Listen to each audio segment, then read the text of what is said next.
Allez, bonjour à tous, bienvenue sur TVNR, troisième dose, la dose de rappel. Au programme du jour, on a un point Covid rapide parce que ça saoule tout le monde, le lancement du télescope James Webb et on a du vrac. Alors, première news, les nouvelles règles du Covid devraient arriver ce soir avec probablement un report de la rentrée parce que le virus circule plus fortement, notamment chez les jeunes, qui même s'ils ne risquent quasi rien voire rien, ce n'est peut-être pas le cas de leur entourage. On a aussi les tests qui sont envisagés maintenant comme moyen supplémentaire de vérifier si on est malade ou pas, et non plus comme preuve unique. Je rappelle que hier, on a enregistré en France plus de 104 000 cas de Covid, record absolu depuis 2 ans, mais qu'évidemment c'est la faute des non-vaccinés. Ce sont eux le problème et non la stratégie du pass vaccinal qui empêche absolument pas de se refiler le Covid. Petite nouvelle d'Omicron aussi qui va bientôt dépasser Delta. Pour le moment, rien de concret sur ce variant, à part que pour le moment, aucun décès n'est enregistré par sa faute. Une petite étude britannique à prendre avec du recul avant des contre-études indique que pour Omicron, je cite, « La durée de protection des vaccins semble donc décroître rapidement après la dose de rappel, d'après ces données. L'étude révèle qu'avec un schéma 3 doses de vaccin Pfizer, la protection atteint 70% et chute à 45% 10 semaines après la 3e injection.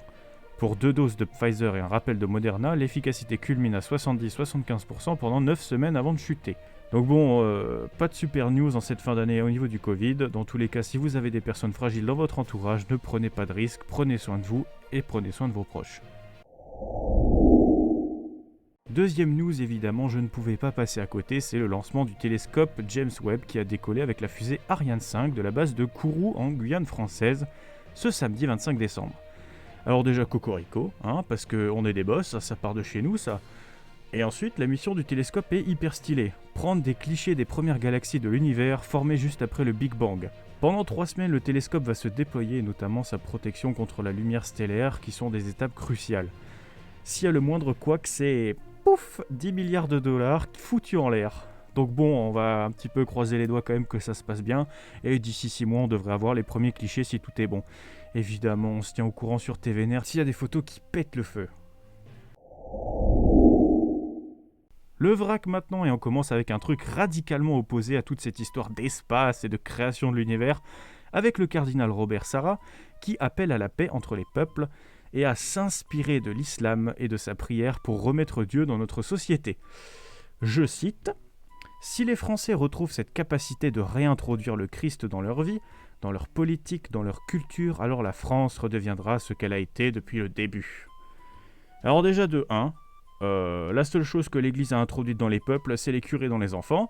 Et ensuite, c'est quoi ça, ce discours politico-religieux ? La religion n'a rien à faire dans le cadre politique et doit en être écartée par tous les moyens. La loi de Dieu, la loi, ok ? Ça me gaffe que l'argument de Dieu soit utilisé comme solution au problème de la France. C'est une erreur monumentale que de penser avec Dieu. On s'enferme dans des dogmes, dans des idéologies qui n'ont de preuve que de ceux qui y croient.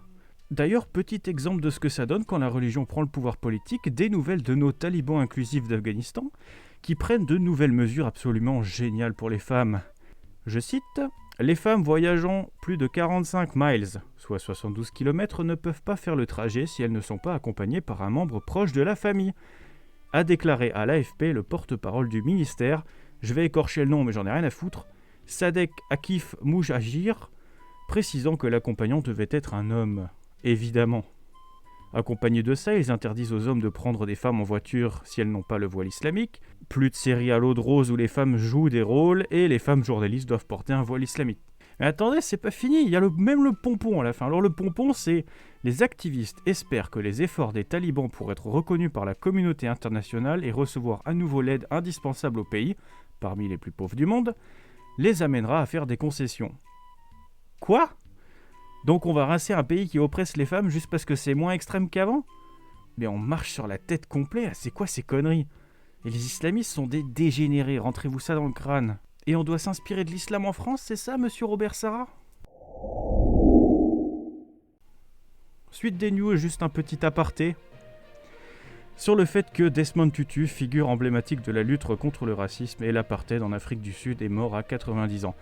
Respect toutefois, on fait des vannes mais on respecte un homme de conviction qui aura lutté toute sa vie pour ses idéaux et pour empêcher des idéaux nauséabonds de se répandre. Merci. C'était un peu dur de faire de l'humour aujourd'hui dans cette TVNR, heureusement qu'on a Anne Hidalgo, merci Anne, qui a dévoilé son slogan « Réunir la France ». Alors bon, elle a déjà réuni 3%, c'est un bon début, hein. Bonne chance, Notre-Dame de Paris.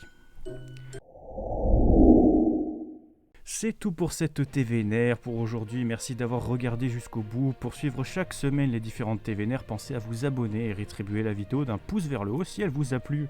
N'hésitez pas non plus à lire les sources en description, c'est important pour mieux comprendre les sujets abordés. Sur ce, je vous souhaite une agréable journée. Je vous aime tous, sauf les talibans. C'était le hâte. Ciao.